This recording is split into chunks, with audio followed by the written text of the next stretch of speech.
Michael Comans dalam bukunya yang berjudul Manusia Dayak tahun 1987 berpendapat bahwa orang Dayak hidup dalam kepercayaan tradisi adat. Bagi masyarakat suku Dayak, kejadian mistis menjadi objek dalam sebuah kepercayaan. Karenanya hal-hal yang berbau mistis menjadi hal yang real dan objektif. Mando merupakan benda budaya atau senjata tradisional yang lahir tidak lepas dari anggapan magis tersebut. Lebih dari sekedar senjata, masyarakat suku Dayak percaya di dalam Mando bersemayam roh nenek moyang mereka. Istilah Mando berasal dari dua kata dalam bahasa Cina. Man adalah salah satu suku di Cina bagian selatan, dan Dao adalah golok dalam bahasa Cina. Namun suku Dayak mengartikannya secara berbeda. Man artinya keberanian, Dao artinya senjata. Beberapa suku Dayak, Mando disebut secara berbeda-beda. Dayak Bidayu, Iban, Penan menyebut Jamparang Ilang. Dayak Kayan menyebutnya Malat.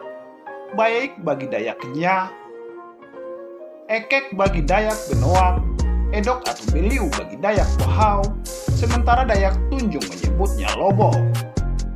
Senjata tajam ini memiliki arti yang sangat penting bagi masyarakat Dayak. Tak sekedar fungsional, senjata ini sudah menjadi semacam harga diri dan kehormatan seseorang, sebagaimana seorang Jawa dengan keris yang melekat di pinggangnya. Masyarakat Dayak tradisional mempercayai Mando memiliki unsur magis. Senjata ini dipakai untuk berperang.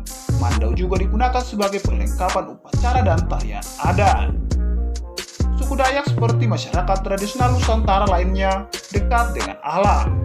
Mereka menganggap alam sebagai ibu di mana mereka bergantung kepadanya. Hal ini mereka hayati sejak masa leluhur mereka. Hubungan mereka dengan alam yang harmonis, inilah kiranya yang menjadi sumber dari kekuatan magis Mandau.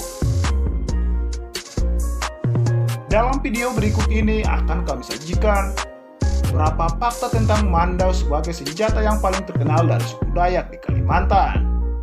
Tapi sebelumnya jangan lupa subscribe dan tekan tombol lonceng untuk mendapatkan notifikasi video kami berikutnya.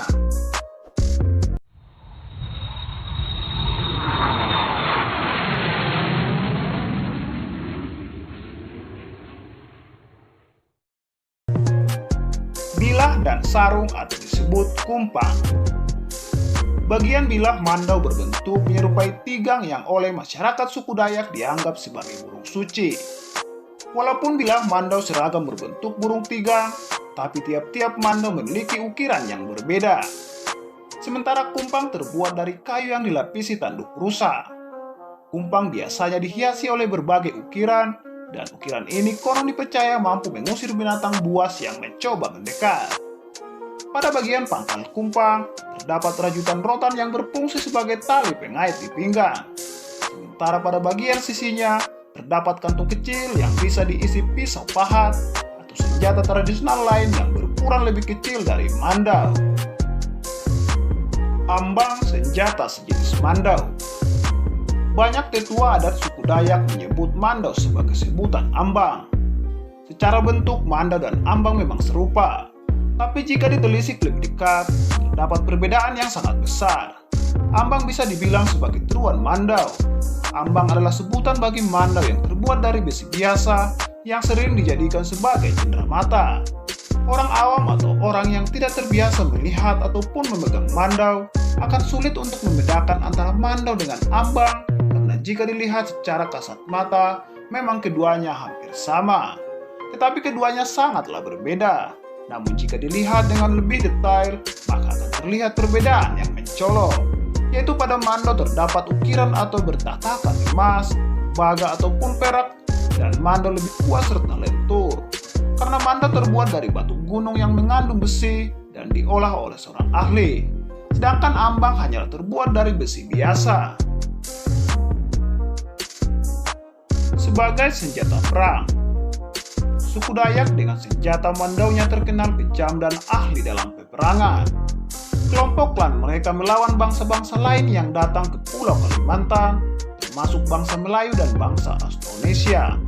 Karena seringnya peperangan antar klan dan bangsa-bangsa yang datang ke Pulau Kalimantan, pedang Mandau menjadi terkenal dengan bilah senjatanya yang sangat tajam dan digunakan untuk memenggal kepala musuh-musuhnya hingga warga bangsa lain tidak berani memasuki daerah mereka. Lebih dari sekedar senjata, masyarakat suku Dayak percaya di dalam Mando bersemayam roh nenek moyang mereka. Bahkan dalam situasi tertentu, sebagian masyarakat Dayak percaya bahwa Mando bisa terbang untuk melawan musuh dalam situasi perang. Tarian Mandau. Keunikan tari Mandau tercermin pada kelincahan dan ketangkasan para pria Dayak dalam memainkan senjata tradisionalnya. Tarian ini menggambarkan sosok karakter masyarakat Dayak yang punya daya juang yang tinggi. Dalam artian masyarakat Dayak akan selalu menjunjung tinggi nilai harga diri, tanah air, dan kehormatan suku mereka. Tarian ini juga dimaknai sebagai seni pertunjukan pada kehidupan masyarakat. Kendati demikian, masih banyak anggapan di luaran sana bahwa tari Mandau melambangkan keperkasaan pria dalam menjalani bahtera kehidupan. Setiap tarian memiliki fungsi dan maknanya tersendiri. Fungsi utama dari tari Mandau ini bagi masyarakat lokal, yakni sebagai penyambutan tamu agung yang datang berkunjung di wilayah suku Dayak. Selain sebagai tarian pada sambutan tamu agung, tarian ini juga digunakan sebagai tarian dalam upacara adat suku Dayak. Dan makna lain dari tari tradisional ini adalah untuk menunjukkan keberanian para pria Dayak. Demikian beberapa fakta tentang Mandau. Mari kita jaga dan lestarikan budaya dan tradisi dari nenek moyang kita. Terima kasih sudah menonton video ini, dan jangan lupa like, share jika video ini bermanfaat.